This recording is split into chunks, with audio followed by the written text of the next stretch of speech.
আসসালামু আলাইকুম গাইস। আমরা এই শ্মশানের পাশ দিয়ে হেঁটে যাচ্ছিলাম কয়েকটা বন্ধু মিলে, কিন্তু পাশে দেখি হঠাৎ একটা কলসি ভাঙা রাখা।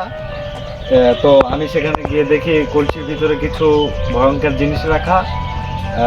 মানে এমন কিছু জিনিস রাখা যা আমি আপনাদেরকে দেখানোর চেষ্টা করব মানুষ কতটা খারাপ না হলে এমন একটা কাজ করতে পারে।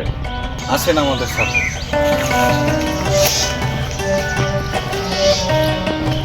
মানুষ কতটা খারাপ না হলে এমন একটা কাজ করতে পারে। আচ্ছা,